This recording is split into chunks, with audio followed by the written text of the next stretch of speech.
Hello friends, welcome to all on my YouTube channel civil exam Guru. Civil exam Guru YouTube channel में दोस्तों आप लोगों का हार्दिक स्वागत है। और जैसे कि आप यहां पे देख पा रहे हो, आज की क्लास में हम लोग शुरू करने जा रहे हैं soil mechanics. Soil mechanics subject का जो वेटेज है वो हर एक एग्ज़ाम में काफ़ी सारा होता है। अप्रोक्सीमेटली आप कह सकते हो कि 10 to 15 मार्क्स का वेटेज तो होता ही होता है। 10 से 15 क्वेश्चंस आपको सॉइल मैकेनिक्स से ज़रूर देखने को मिलेंगे। तो हमारा ये जो क्लास है वो यदि आप एसएससी जेई की एग्ज़ाम की तैयारी कर रहे हैं, एसएससी जेई जूनियर इंजीनियर की तैयारी कर रहे हैं, या स्टेट के कोई भी एई की तैयारी कर रहे हैं असिस्टेंट इंजीनियर की, या फिर जूनियर इंजीनियर की तैयारी कर रहे हो, तो उन सभी लोगों के लिए ये क्लास जो है काफ़ी बेनिफिट होगी। और इसमें से काफ़ी सारे क्वेश्चन जो हैं वो इंजीनियरिंग सर्विस एग्ज़ाम के अंदर भी पूछे जाते हैं, तो आपको उसके लिए भी कहीं ना कहीं फ़ायदा होगा। तो कंसेप्ट के साथ हम लोग क्वेश्चन डिस्कस करेंगे। Questions previous year SSC JE के क्वेश्चंस हैं, तो इन सभी क्वेश्चंस का हम लोग डिटेल सॉल्यूशन डिस्कस करेंगे। इसके साथ साथ आपको काफ़ी सारे कंसेप्ट मैं बताऊंगा, जिससे आप जो है आपके नॉलेज को बूस्टअप कर सकते हो। तो आइए देखते हैं सिलेबस हम लोग क्या क्या पढ़ने वाले हैं। तो origin of the soil, origin of the soil and the soil relationship, soil classification, clay minerals and the soil structure, soil compaction, effective stress, capillarity and permeability, seepage through the soil, compressibility and consolidation, shear strength of soil, earth pressure in the retaining wall, shallow foundation, deep foundation, soil exploration and the expensive soil. तो इन these are the syllabus, और syllabus के हिसाब से in syllabus से हम लोग questions discuss करेंगे। तो आइए हम स्टार्ट करते हैं चैप्टर नंबर 1। ये जो चैप्टर नंबर 1 है आपका, origin of the soil and the soil water relationship. तो सॉइल क्या होता है, आप मुझे कमेंट बॉक्स में कमेंट करके बता सकते हो कि सिविल इंजीनियरिंग के लिए सॉइल का क्या इम्पोर्टेंस है। सॉइल जो है अर्थ का अपर सरफेस होता है, upper surface of layer, earth crust जो है ये आपका सॉइल है। और सॉइल के अलग अलग लेयर के फॉर्म में सॉइल का क्लासिफिकेशन किया जाता है। हमारे लिए हम जो भी एज ए सिविल इंजीनियर जो भी हम फाउंडेशन बनाते हैं वो सॉइल के ऊपर ही बनता है। मीन्स सॉइल जो है वो प्रॉपर सॉइल की स्ट्रेंथ होनी चाहिए, सॉइल की बियरिंग कैपेसिटी प्रॉपर होनी चाहिए, जिससे कि उसके ऊपर आने वाला जो लोड है उसको सॉइल जो है वो रेजिस्ट कर सके। ओके, तो origin of the soil, soil की ओरिजिन कहाँ से हुई है, सॉइल की उत्पत्ति कहाँ से हुई है, और सॉइल वाटर रिलेशनशिप, सॉइल के साथ वाटर का क्या रिलेशन है। अच्छा, उसके बाद आपने 2 फेज सिस्टम 3 फेज सिस्टम के बारे में पढ़ा होगा। 2 phase system, 3 phase system of soil. तो 2 फेज़ का मतलब क्या होता है, 3 फेज़ का मतलब क्या होता है। तो 2 फेज़ का मतलब है यदि सॉइल के अंदर या तो एयर हो, या तो सॉइल के अंदर ओनली वाटर हो। सॉइल के साथ एयर हो या वाटर हो, तो हम कह सकते हैं कि सॉइल का जो सिस्टम है वो 2 फेज़ सिस्टम होता है। और यदि सॉइल के अंदर एयर और वाटर दोनों साथ में प्रेजेंट हो, तो हम कह सकते हैं कि ये 3 फेज़ सिस्टम है। ओके, एयर और वाटर की वजह से सॉइल के अंदर वॉइड्स डेवलप होते हैं, और इन वॉइड्स के कारण जो है सॉइल जो है परमिएबल बनती है। तो परमिएबिलिटी के अंदर हम लोग और भी चीज़ें डिस्कस करेंगे कि सॉइल परमिएबल है, होना चाहिए या नहीं होना चाहिए। ओके, फिर हम लोग सॉइल के वेदरिंग के बारे में डिस्कस करेंगे। वेदरिंग, सॉइल की वेदरिंग 2 प्रकार की होती है, physical weathering and the chemical weathering. Physical weathering के लिए कौन कौन से फैक्टर रिस्पॉन्सिबल हैं, जिससे वाटर की वजह से होता है। इसके बाद फिर एयर की वजह से सॉइल की वेदरिंग होती है। रॉक की वेदरिंग की वजह से सॉइल बनता है। जब रॉक टूटता है तो सॉइल का निर्माण होता है, और सॉइल जो है फॉर्मेशन होती है। तो वेदरिंग के बाद फिर ट्रांसपोर्टेशन के बाद फिर डिपोजिशन होता है और अपहेवल होता है। तो वेदरिंग होने के बाद सॉइल जो है टूट के ट्रांसपोर्ट करती है दूसरे जगह पे, उसके बाद उसका एक जगह डिपोजिशन होता है, तो वहीं पे सॉइल का फॉर्मेशन होता है। आइए फिर हम लोग क्वेश्चन के साथ साथ डिटेल डिस्कस करते हैं। क्वेश्चन नंबर 1 हमें क्या बोलता है, एक एक चीज़ें इसके अंदर फार्मूला भी आपको मैं बताते चलूँगा और आपको जहाँ पे भी ज़रूरत पड़ेगी आप जो है उसको नोट डाउन करते चलिएगा। If the soil is having porosity 50% and degree of saturation 90%, then the percentage of the air voids is। एक सॉइल है जिसके अंदर पोरोसिटी जो है वो 50% है। पोरोसिटी क्या होता है, सॉइल की पोरोसिटी क्या होता है, तो हमारे पास दो टर्म्स आते हैं, एक होता है वॉइड रेशियो और दूसरा है पोरोसिटी।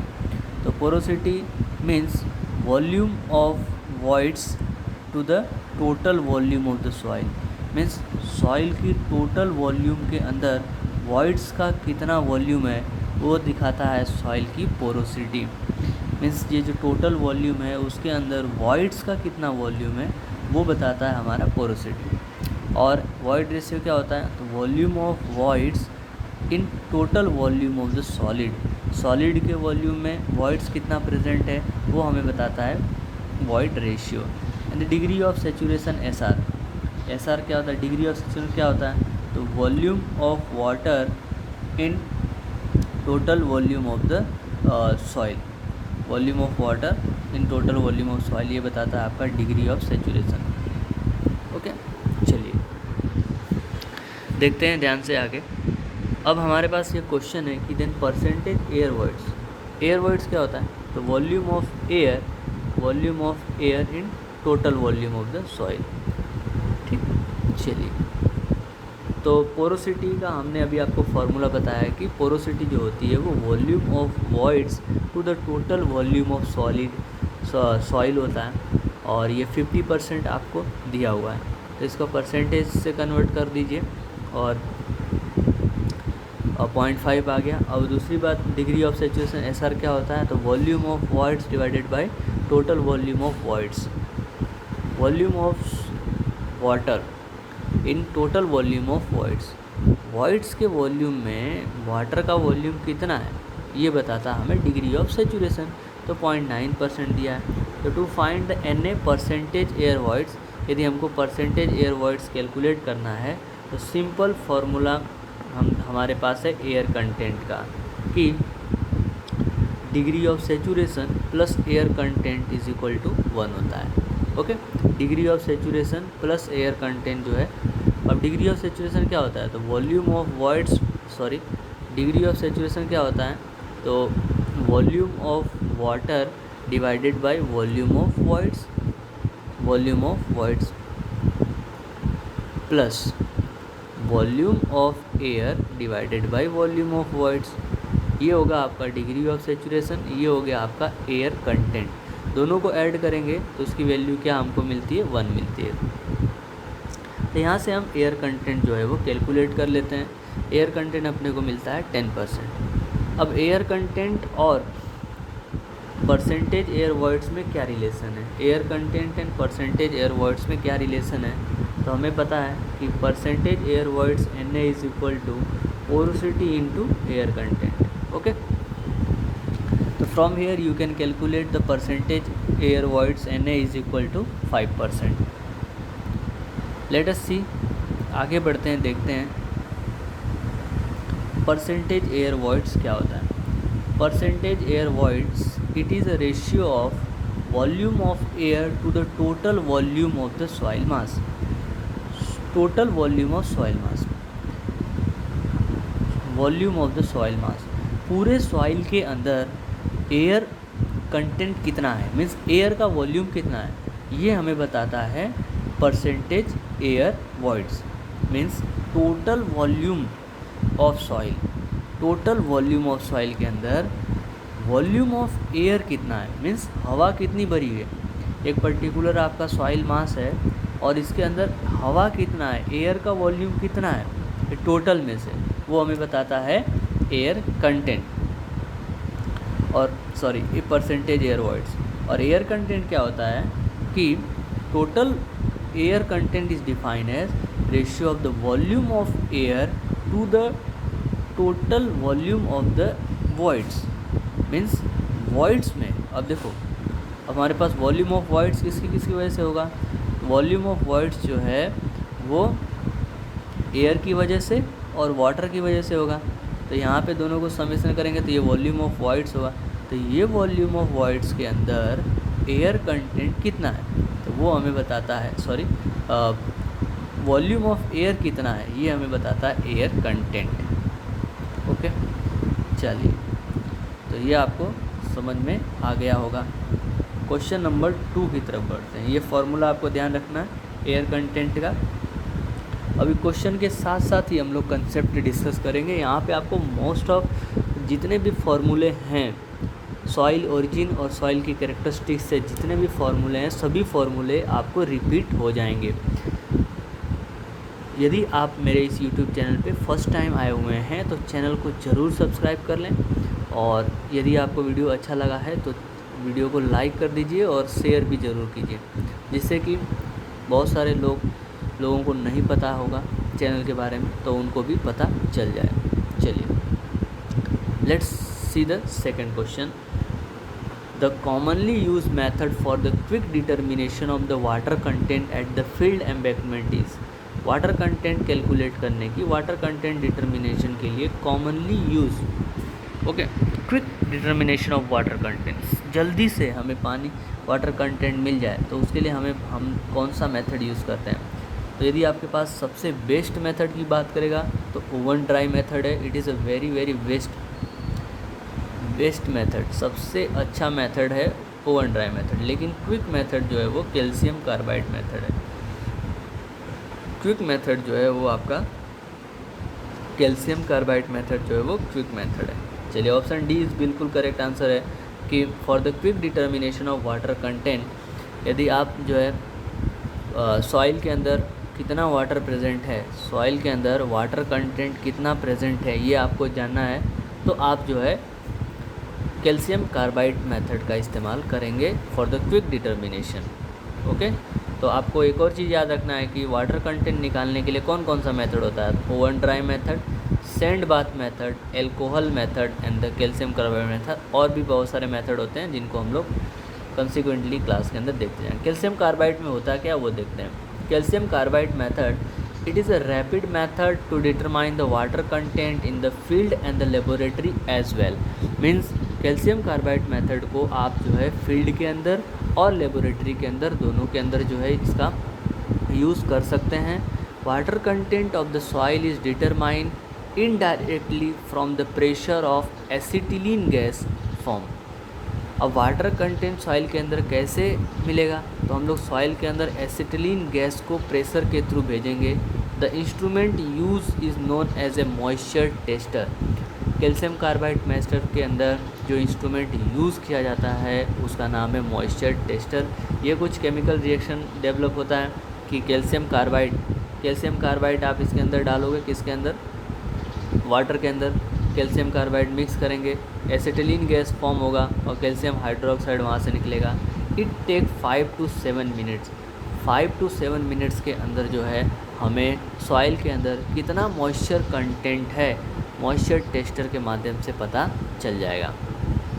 आगे बढ़ते हैं। देखो, ओवन ड्राई मेथड में क्या होता है। Oven dry method is a standard laboratory method. It take approximately 24 hour and it give the accurate result. तो एक्यूरेसी की यदि बात करेंगे तो हमें जो है ओवन ड्राई मेथड का इस्तेमाल करना है। एक्यूरेसी की यदि बात करोगे तो ओवन ड्राई मेथड का यूज़ करना है। ओके, चलिए, और 24 आवर लगता है ओवन ड्राई मेथड में। 105 से 110 डिग्री सेल्सियस टेम्परेचर पे हम लोग सॉइल को गर्म करते हैं। Sand bath method, it is a field test method for determination of the water content. याद रखिएगा, सैंड बाथ मेथड जो है वो फील्ड टेस्ट मेथड है। Sand bath test result are not very accurate नहीं है सैंड बाथ मेथड। इसका जो रिज़ल्ट है वो एक्यूरेसी नहीं है। एक्यूरेट की बात होगी जहाँ तो ओवन ड्राई मेथड ही आता है। आफ्टर दैट फोर्थ मेथड का नाम है alcohol method. Alcohol method is also a quick test for the determination of the water content in field and it is not suitable for the organic soil and the soil containing the calcium compound. तो alcohol method is also one of the quick method. ये भी एक quick method है जिससे हम लोग soil के अंदर कितना वाटर प्रेजेंट है वो कैलकुलेट कर सकते हैं। बट अल्कोहल मेथड जो है वो ऑर्गेनिक सॉइल के लिए इस्तेमाल नहीं हो सकता है। ओके, चलिए आगे बढ़ते हैं नेक्स्ट क्वेश्चन की तरफ। Question number 3, toughness index is define as a ratio of. Toughness index जो है वो उसको हम लोग कैसे डिफाइन कर सकते हैं? तो answer is toughness index is plasticity index to flow index. Plasticity index to flow index का जो रेशियो होता है उसको हम लोग बोलते हैं toughness index. Let us see the detailed answer. Toughness index of the soil. Toughness index of the soil is defined as a ratio of the plasticity index to the flow index. IT is a toughness index is equal to IP is a plasticity index and IF is a flow index. Okay. चलिए, toughness index of a soil. Toughness index of a soil क्या measure करता है? Is use to measure the shear strength of the soil at the plastic limit. Plastic limit पर soil के अंदर कितना shearing strength है वो हमें बताता है टफनेस इंडेक्स। टफनेस इंडेक्स जो है soil is use to measure the shearing strength of the soil. Means soil जो है उसके अंदर कितना सीयर स्ट्रेंथ है वो डिटरमाइन करने के लिए हम लोग टफनेस इंडेक्स का इस्तेमाल करते हैं। For the most soil toughness index in between 0 to 3। सभी सॉइल के अंदर सभी सॉइल के लिए टफनेस इंडेक्स की जो वैल्यू है वो 0 से 3 के बीच में होनी चाहिए। लेट्स सी, फ्रीएबल सॉइल, ऐसा सॉइल जो ईजिली क्रशेबल हो eight the plastic limit.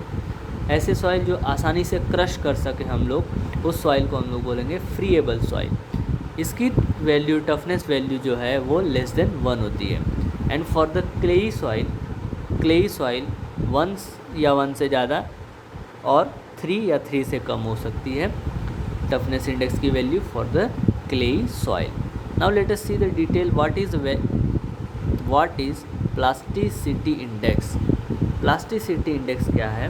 Plasticity index is a range of the consistency. Consistency का मतलब है कि वाटर कंटेंट उसके अंदर कितना है, within which soil behave as a plastic material is called as a plasticity index. Means range of the consistency means range of the water content, जिसमें soil जो है एक प्लास्टिक मटेरियल की तरफ बिहेव करने लगे, उसको हम लोग बोलेंगे प्लास्टिसिटी इंडेक्स। प्लास्टिसिटी इंडेक्स का फॉर्मूला होता है, याद रखिएगा, IP is equal to liquid limit minus plastic limit. Now let's move to the next index property of soil is consistency index. Consistency index का फॉर्मूला याद रखिएगा, liquid limit minus natural water content divided by liquid limit minus plastic limit. तो ये liquid limit हो गया, ये आपका natural water content divided by IP। IP तो नीचे रहेगा ही, ऊपर याद रखिएगा कि कंसिस्टेंसी इंडेक्स के अंदर लिक्विड लिमिट ऊपर होता है, liquid limit minus natural water content. Okay, liquid limit WL is a liquid limit, WP is a plastic limit, IP is a plasticity index which is value is liquid limit minus plastic limit. W is the natural water content at the of the soil. Now it represents the effect of consistency on the shear strength. Means shear strength के समय soil के अंदर कितना moisture है उसकी consistency क्या है। Greater the consistency index greater will be the shear strength of the soil. जितना ज़्यादा सॉइल का कंसिस्टेंसी इंडेक्स बढ़ेगा उतना ही सॉइल का shear strength भी बढ़ेगा। तो याद रखिएगा कि consistency index is directly proportional to the shear strength of the soil. Consistency index is also known as relative consistency.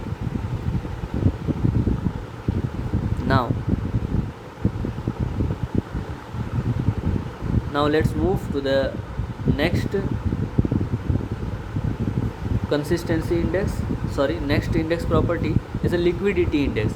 Liquidity index of a soil is the measure of its water content to its liquid limit. Liquid limit के ऊपर soil के अंदर कितना moisture content है, कितना water content है, उसको हम लोग बोलेंगे लिक्विडिटी इंडेक्स। याद रखिएगा liquidity index IL is equal to natural water content minus plastic limit divided by liquidity index minus liquid limit minus plastic limit. तो लिक्विडिटी इंडेक्स में लिक्विड लिमिट ऊपर नहीं आएगा, वो हमें याद रखना है। इस तरीके से फॉर्मूला याद रखना है कि नेचुरल वाटर कंटेंट पहले आ जाएगा और ऊपर WP divided by WL liquid limit minus plastic limit. W is the natural water content, WP is the liquid limit of the water content, WP is the plastic limit। यहाँ पे WL आना चाहिए, liquid limit है इसके लिए WL आना चाहिए। It is the inverse of consistency and it also give the idea about the shear strength of the soil। Inverse of the consistency। अब एक और चीज़ याद रखिएगा कि कंसिस्टेंसी इंडेक्स और लिक्विडिटी इंडेक्स दोनों का समेसन जो होता है वो 1 होता है। And it's also gives the idea about the shear strength of the soil.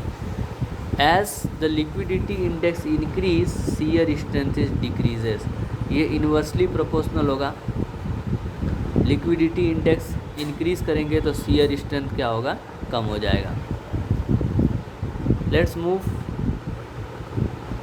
याद रखिएगा फॉर द सॉलिड के लिए लिक्विडिटी इंडेक्स जो है वो 0 से कम होगा, सेमी सॉलिड के लिए 0 से कम होगा, प्लास्टिक के लिए 0 से 1 के बीच में होगा, 1 हो सकता है, और लिक्विड के लिए लिक्विडिटी इंडेक्स जो है वो 1 से ज़्यादा हो सकता है। सॉलिड के लिए कंसिस्टेंसी इंडेक्स 1 से ज़्यादा, कि ज़्यादा कंसिस्टेंट है। सेमी सॉलिड के लिए भी 1 से ज़्यादा, प्लास्टिक के लिए 0 से 1 के बीच में, और लिक्विड के लिए 0। Now what is the flow index? The flow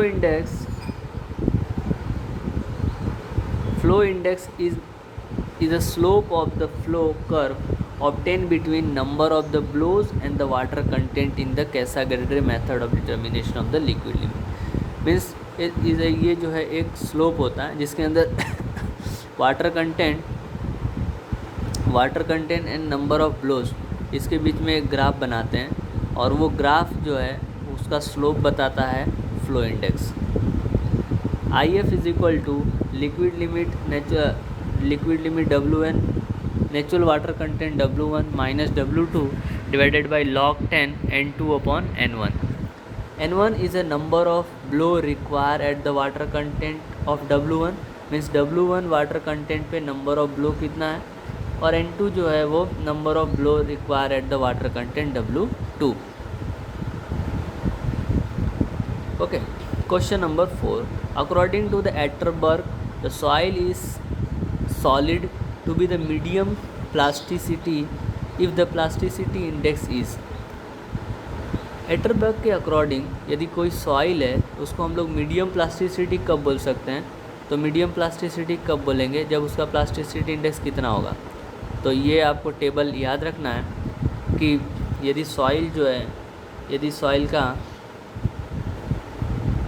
ये टेबल हमें ध्यान रखना है कि सॉइल का IP मतलब प्लास्टिसिटी इंडेक्स जो है, IP जो है वो 0 होगा तो soil is non plastic, less than 7 होगा तो लो प्लास्टिक, 7 से 17 के बीच में होगा तो मीडियम प्लास्टिक, और ग्रेटर देन 17 होगा तो high plastic.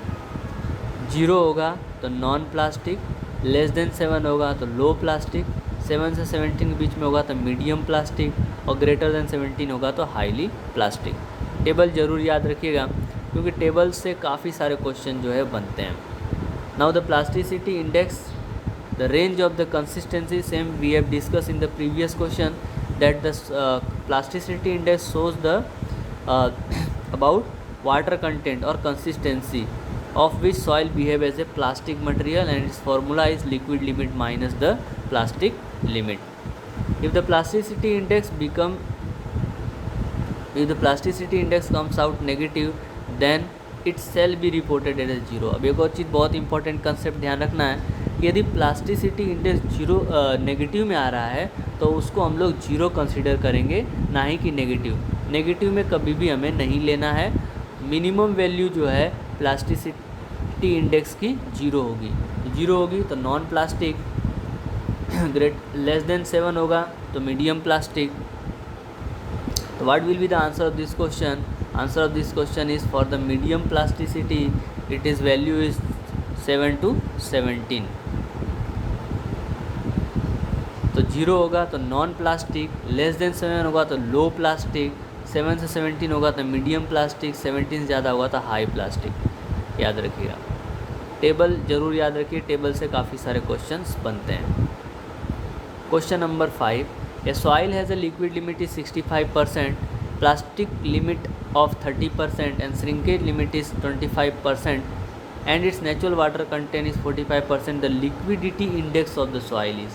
Very simple questions, if you have remember the formula you can easily touch the questions। तो liquidity index IL is equal to natural water content minus plastic limit divided by liquid limit minus plastic limit। okay, तो natural water content is given as 45%, so हमें percentage में answer नहीं चाहिए तो 0.45, चलो इसको हटा लेते हैं। तो answer is 45 minus plasticity index limit जो है वो 30 है, तो 45 माइनस 30, लिक्विड लिमिट जो है हमारे पास 65 दिया है और प्लास्टिक 30 दिया है। तो ऊपर कितना बच गया, ऊपर बच गया 15 और नीचे बच गया 35। सॉल्व कर लेंगे, 5 3 जा 15, 5 7 जा 30, 7 से इसको डिवाइड कर दीजिए, 7 3 जा 21, 0.6 के करीब आ रहा है। नहीं, एक्चुअल वैल्यू हमें कैलकुलेट करनी पड़ेगी। एक्चुअल वैल्यू 3/7 आ रहा है, आंसर 3/7 आ रहा है, मतलब इसमें अंदर नन ऑफ दीज आएगा। 3/7 में कोई वैल्यू 0.4 के अप्रोक्सीमेटली आंसर आ रहा है, 0.428। Okay, let's see the solution. Answer is 0.428, so no answer is matching, you can say that the none of the above option. बहुत ध्यान से कैलकुलेशन करना पड़ता है। चलिए, आज की क्लास को यहीं पे हम लोग करते हैं समाप्त, और यदि आपको क्लास अच्छी लगी तो लाइक ज़रूर कर दीजिए और वीडियो को शेयर कीजिए, जितना ज़्यादा हो सके उतना ज़्यादा शेयर कीजिए। चैनल को सब्सक्राइब कर लीजिए, और आगे हम लोग काफ़ी सारे क्वेश्चंस को डिस्कस करेंगे। सॉइल मैकेनिक्स स्टार्ट हो गया है, तो यदि आपको एकदम बेसिक डिटेल से सॉइल मैकेनिक्स पढ़ना है, सॉइल के क्वेश्चंस को कॉन्सेप्ट के साथ सीखना है, तो आप जो है चैनल पे बने रहिए। Thank you very much.